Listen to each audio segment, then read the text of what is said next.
Dobrý den, vážené dámy a pánové, vážení hosté. Já bych vás ráda přivítala na letos již 6. ročníku pěvecké soutěže o zámecký klíč, která je již tradiční součástí folklorního festivalu v zámku a Podzámčí. Stejně jako v minulých letech dnes uslyšíte zpívat dětské zpěváčky ze všech koutů naší krásné Hané. Letošní ročník je tak trošku mimořádný na jejich počet.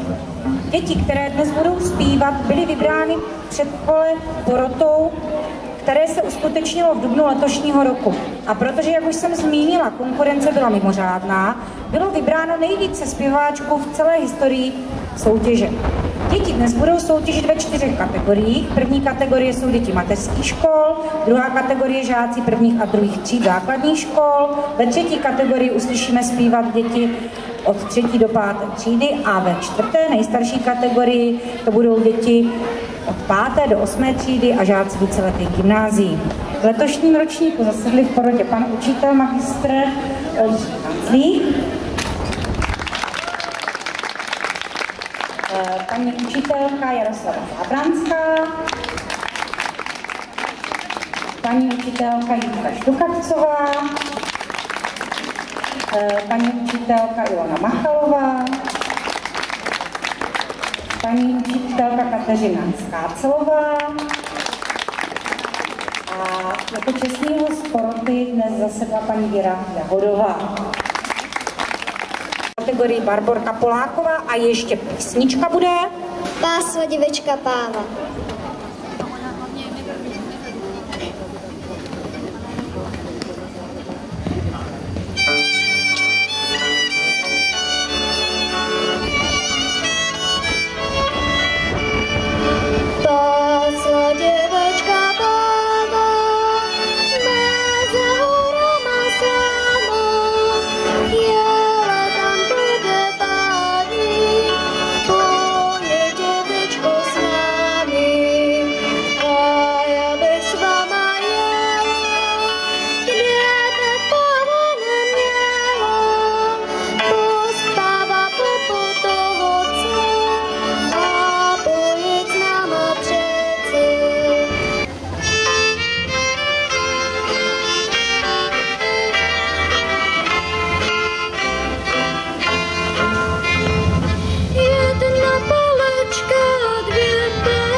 Přišla jsem vás jedovat, zahrajte mě tuto píseň, kterou vám budu zpívat. Štemujte si muziku podle mého jazyku, vy jste všetci grubiáni, já vám jináč neřeknu.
já už tady mám dalšího zástupce a to je Markétka Čagánková, která je taky, dá se říct, už dnes veteránem této soutěže, protože tady zpívá už asi po třetí. Markétko, říkám to dobře dnes, takže dnes už po třetí. Markétka se letos taky zúčastnila krajského kola soutěže o hanáckého kohouta v Prostějově a vybrala si pro letošní rok písničku Daleká široká. Daleká široká. A já se ještě zeptám, Markétko, protože vím, že ty taky hraješ na nějaký hudební nástroj, takže na co? Hraju na housle. A budeš vidět jak dlouho? Asi 5 let. Takže máme další houslistku a já už dneska nechám Markétku zpívat, už si nebudu nic vyptávat, takže písnička Daleká široká, Markétka Čagánková.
Takže krásná písnička, Daleká široká, cesta na Holomoc, takže to asi nebude až tak daleko, co ty na to, Markétko?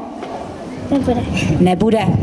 A já ještě na Markétku prozradím, že ona je taková trošku nesmělá, ale mimo to, že zpívá a hraje na housličky, tak jí mají děti moc rádi ve škole. A Markétko, prozradíš, nám bude taky letos hezké vysvědčení? Budeš spokojená? Jo, budu. Bude spokojená. Takže bude i nějaká odměna? Máš nějaké tajné přání? Už jsem se teda na to ptala u těch mladších dětí. I ty máš nějaké tajné přání? Nemám. Nic si nepřejíš za krásné vysvědčení? Nepřemýšlela jsem o tom. Tak přemýšlej, protože určitě zasloužíš a za ten dnešní zpěv ještě jednou velký potlesk pro Markétku.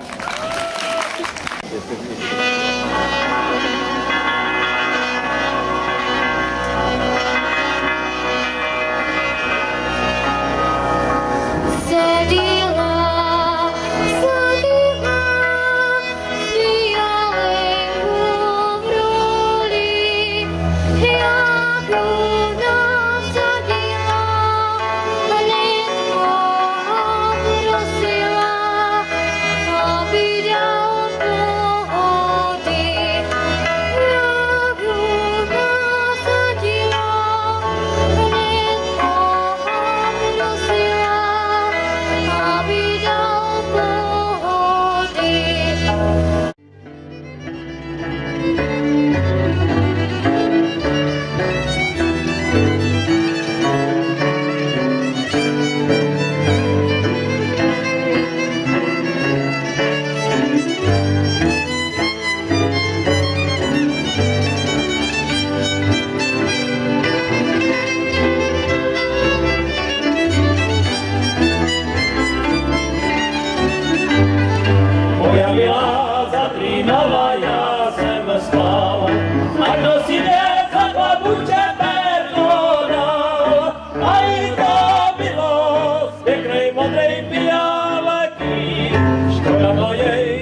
na járky.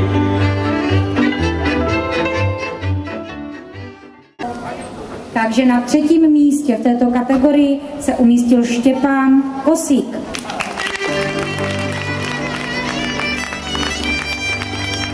Vím, že na 2. místě se letos umístil taky muž a je to Honzik Odstrčil.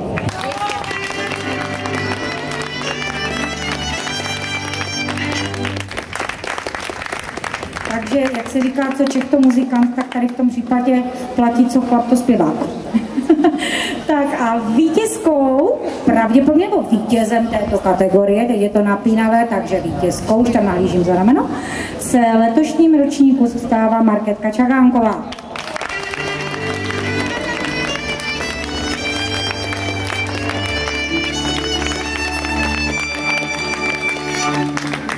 A jak už jsem říkala, porota to vůbec neměla lehké. Ještě Markétko, pojď sem, protože mě taky teď běží něco hlavou. Že ty už si vyhrála loni? Ano. Dokonce i předloni? Ano. Takže je to hat-trick fotbalově? Víš, co je to hat-trick? To je, když někdo vyhraje 3krát. Takže 3krát? Takže je to co? Hat-trick. Takže hat-trick pro Markétku. Teď teda nevím, když to takhle půjde dál, jak to teda budeme s tím soutěžením dělat. Asi budeme muset vymyslet nějakou speciální kategorii do příští ročník.